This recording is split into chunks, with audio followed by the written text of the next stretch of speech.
پشاور کے CTD تھانے میں شارٹ سرکٹ کے باعث دھماکہ، پولیس ذرائع کے مطابق تھانے میں دھماکے کے نتیجے میں ایک اہلکار جاں بحق جبکہ ایک زخمی ہوا۔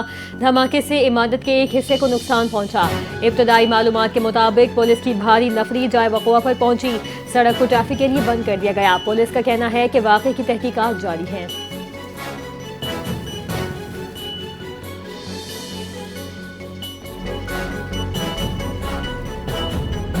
وزیر دفاع خواجہ آصف کا افغان طالبان کے گمراہ کن بیانات پر سخت رد عمل۔ کہا، قومی سلامتی کے امور پر قوم، سیاسی اور عسکری قیادت مکمل ہم آہنگ۔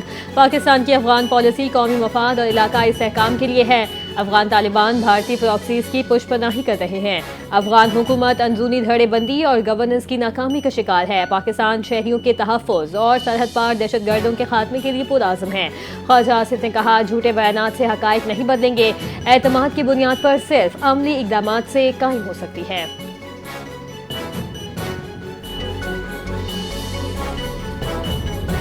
استنبول مذاکرات سے متعلق حقائق کو توڑ مروڑ کر پیش کیا گیا۔ پاکستان نے افغان طالبان کے ترجمان کے گمراہ کن بیان کو مسترد کر دیا۔ پاکستان نے افغان سرزمین پر موجود دہشت گردوں کی گرفتاری کا مطالبہ کیا۔ افغان فریق کے دعوے پر پاکستان نے فوری طور پر تحویل کی پیشکش کی۔ پاکستان کا موقف واضح، مستقل اور ریکارڈ پر موجود ہے۔ وزارت اطلاعات و نشریات کا موقف، کہا، پاکستان کے خلاف غلط بیانی قابل قبول نہیں۔ افغانستان کی جانب سے جھوٹے وعدے حقائق کے منافی ہیں۔ پاکستان نے واضح کیا، دہشت گردوں کی حوالگی سرحدی انٹری پوائنٹ سے ممکن ہے۔ متضاد دعوے بے بنیاد اور گمراہ کن قرار۔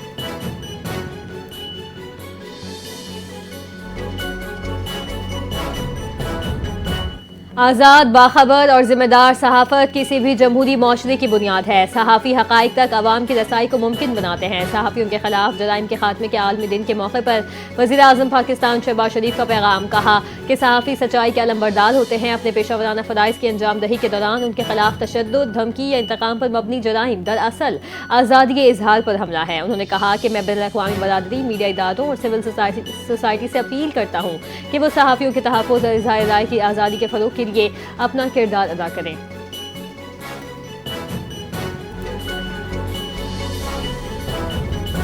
حق اور سچ کی آواز اٹھانے والے صحافیوں پر ظلم بند ہونا چاہیے۔ وزیر اعلیٰ پنجاب مریم نواز شریف نے کہا کہ صحافی معاشرتی انصاف کے محافظ اور عوام کی آواز ہیں۔ آزادی صحافت جمہوریت کی اساس ہے۔ وزیر اعلیٰ پنجاب صحافیوں کے حقوق کے تحفظ کی ضامن متعدد اقدامات جاری۔ بے گھر صحافیوں کے لیے اپنی چھت کا خواب پورا کرنے کے عزم کا اظہار۔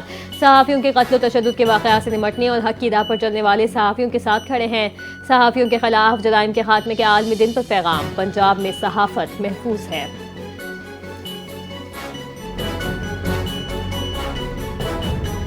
آزاد اور محفوظ صحافت کسی بھی جمہوری معاشرے کی بنیاد ہے۔ صحافیوں کے خلاف جرائم کے خاتمے کے عالمی دن کے موقع پر وزیر اعلیٰ سندھ سید مراد علی شاہ نے کہا، پیپلز پارٹی حکومت صحافیوں کے تحفظ کے لیے پرعزم ہے۔ سندھ وہ پہلا صوبہ ہے جہاں صحافیوں کے تحفظ کا جامع قانون نافذ ہے۔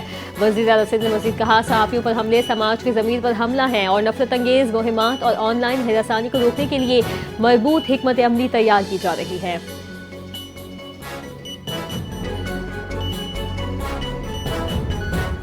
پیپلز پارٹی نے کراچی کی نوکریوں اور وسائل پر قبضہ کر لیا۔ امیر جماعت اسلامی حافظ نعیم الرحمان کا شدید رد عمل، کہا کہ شہر میں ترقیاتی کام نہ ہونے کے برابر سڑکیں نہیں بنی۔ سرکولر ریلوے منصوبہ التوا کا شکار، اورنج لائن منصوبہ پورے علاقے کو کور نہیں کر سکا۔ انہوں نے الزام لگایا کہ پیپلز پارٹی قبضے کی سیاست جاری رکھے ہوئے ہے۔ گاؤں اور دیہات پر قبضے کے بعد شہریوں پر بھی قبضہ کر لیا۔ شہریوں سے مہنگے ای چالان وصول کیے جا رہے ہیں۔ جماعت اسلامی نے حکومت سے مطالبہ کیا کہ قبضے کی سیاست اور کرپشن کو ختم کیا جائے۔ جماعت اسلامی کو کام کرنے کی مکمل آزادی دی جائے۔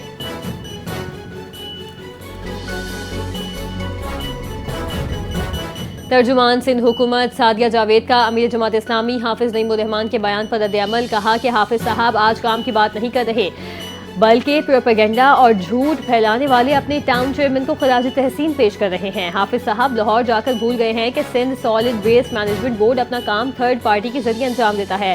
جماعت اسلامی کے ٹاؤن چیئرمین کی ناکام قبضے کی کوشش پر حافظ صاحب کو میئر کراچی سے چڑ پیدا ہوئی ہے۔ سعدیہ جاوید نے کہا، جماعت اسلامی کے منافقت پر مبنی سیاست کا اصل چہرہ اب سب کے سامنے آ چکا۔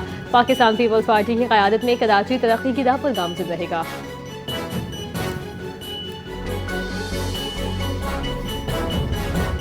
بلوچستان حکومت کا 9 عمر قیدیوں کے لیے علیحدہ جیل بنانے کا فیصلہ. کوئٹہ میں تعمیر ہونے والی جیل کی لاگت 75 کروڑ روپے ہوگی.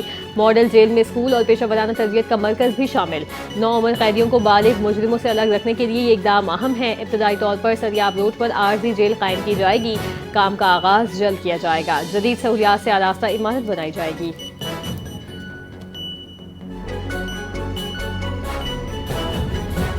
کراچی ایکسپو سینٹر میں پاکستان انٹرنیشنل میری ٹائم کانفرنس کا افتتاح. کانفرنس کا مقصد بلیو اکانومی بین الاقوامی سرمایہ کاروں کو پاکستان کے ساحلی وسائل سے روشناس کروانا. وائس ایڈمرل فیصل عباسی نے تقریب سے خطاب میں کہا انٹرنیشنل کانفرنس سے خطاب کرتے ہوئے کہ 44 ممالک کے 103 عالمی وفود شرکت کر رہے ہیں. $50 کروڑ مالیت کے مفاہمتی معاہدے طے. 90% مکمل کیے جا چکے. کانفرنس میں 150 سے زائد مقامی وفود اور 178 نمائش کنندگان شریک ہوئے. پاکستان کے بحری شعبے پر عالمی اعتماد اور سرمایہ کاری کے بڑھتے رجحان کا مظہر ہے.